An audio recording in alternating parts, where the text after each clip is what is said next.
اور ذوالفقار علی بھٹو کی 40ویں برسی کے حوالے سے جلسے کا انعقاد کیا گیا ہے۔ بسم اللہ الرحمن الرحیم۔ میری بیٹیوں، میری بہنوں، میرے بھائیوں، میرے بزرگوں، السلام علیکم جی بھٹو۔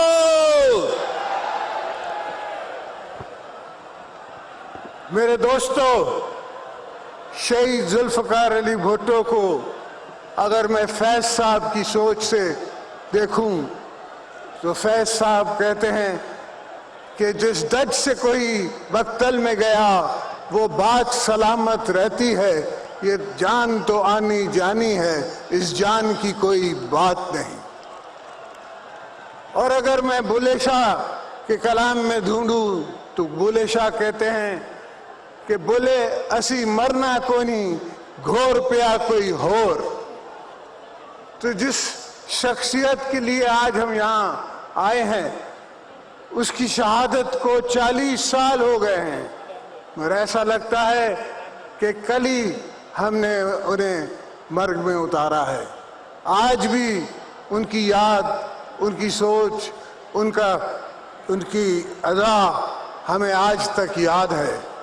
پورے پاکستان میں ہر جگہ وہ شخص گیا، ہر جگہ، ہر گاؤں، ہر ضلع میں وہ بھٹو صاحب گئے اور ہر کسی نے ان کو پہچانا، سوچا، دیکھا، اور ان کو سننے کے لیے دور دور سے لوگ آتے تھے۔ اس زمانے کے بھی اسٹیبلشمنٹ کے لوگ ان کا مذاق اڑاتے تھے۔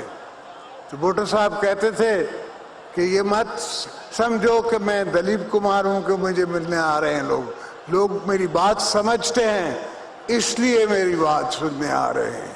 اور وہی ہوا الحمدللہ۔ جب اس الیکشن کا زمانہ آیا تو میں نے آپ سے بات کی اور میں نے اپنی تقریروں میں کہا کہ میرے کو ان کی نیت پہ شک ہے، یہ ہماری 18ویں ترمیم اس کو ختم کرنا چاہتے ہیں، اس لیے مجھ پہ یہ کیسز بنا رہے ہیں۔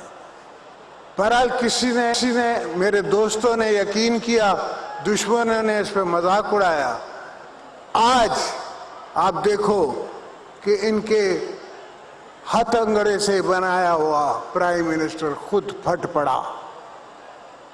کل تک ان کے منسٹر کہتے تھے کہ 18ویں ترمیم کو ہم نہیں رول بیک کریں گے، آج خود وہ سلیکٹڈ پرائم منسٹر پھٹ پڑا اور کہا میرے پاس پیسہ نہیں ہے، مجھے اکٹھا نہیں ہو رہا۔ وہی نہیں ہو رہا ایف بی آر سے تم سے اکٹھا تو تم چھوڑ دو۔ اب وہ وقت آ گیا ہے دوستو اور میری بہنوں، میرے بھائیوں، کہ ہم کوچ کریں اور اسلام آباد پہ چلیں اور ان کو اتاریں، وہاں سے نکالیں اسلام آباد سے۔ اور یہ اس لیے نہیں میں کرنا چاہتا کہ مجھے حکومتوں کرنے کا شوق ہے۔ سوال یہ ہے کہ اگر اس کو ہم نے رکھا اور اس کو رہنے دیا تو یہ پاکستان کو ویسے ہی 50 سال پیچھے لے گیا ہے، اب یہ 100 سال پیچھے لے جائے گا۔ جب سے یہ آیا ہے ڈالر 40 روپے اور مہنگا ہو گیا ہے۔ ہر چیز، چاہے وہ ٹماٹر ہو، چاہے وہ پیاز ہو، چاہے وہ دال ہو، ہر چیز ڈبل مہنگی ہو گئی ہے، تیل ڈبل مہنگا ہو گیا ہے۔ تو اس طرح میرا غریب جی نہیں سکتا۔ مجھے پتا ہے کہ اگر غریب جو 30,000 روپے مہینہ کما رہا ہے یا 25,000 روپے مہینہ کما رہا ہے وہ کہاں سے 1,000 روپے کی بجلی کا بل دے گا؟ مگر ان کو اس کا احساس نہیں ہے، ان کی یہ سوچ نہیں ہے۔ یہ سمجھتے ہیں کہ نہیں جی انہاں دے کول پیسے نے۔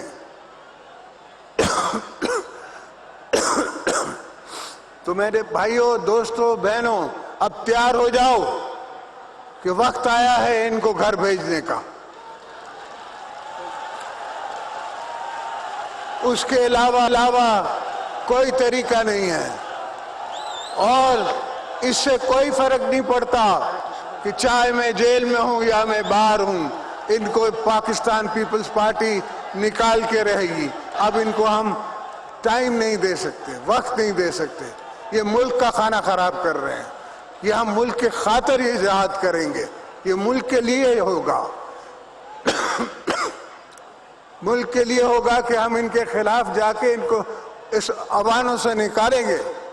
یہ نہیں ہوگا کہ جس طرح یہ آئے تھے اور کنٹینر پہ بیٹھ کے شام کو گھر جاتے تھے اور صبح کو واپس آ جاتے تھے۔ ہم روڈوں پہ ہی لیٹے رہیں گے، بستروں میں وہیں بیٹھے رہیں گے، ان کو نکال کے پھر واپس آئیں گے۔ یہ ہمارا آپ سے وعدہ ہے، اور انشاءاللہ عوام میرے ساتھ ہے اور عوام ہمارے ساتھ چلے گی، ان کو ہم نکالیں گے۔ تو دوستو، آپ سے یہی التجا ہے کہ اپنی صبر کا پیمانہ لبریز نہ رکھیں، آپ تھوڑی صبر کریں، تو بہت جلد ہم یہ اعلان کریں گے اور بہت جلد یہ ہم موومنٹ چلائیں گے اس کو نکالنے کی۔ آپ دوستوں کے آنے کا شکریہ۔ ہر سال جو دل کو خوشی ہوتی ہے آپ سے مل کے، وہی خوشی ہوتی ہے۔ بسم اللہ الرحمن الرحیم۔ جیے بھٹو۔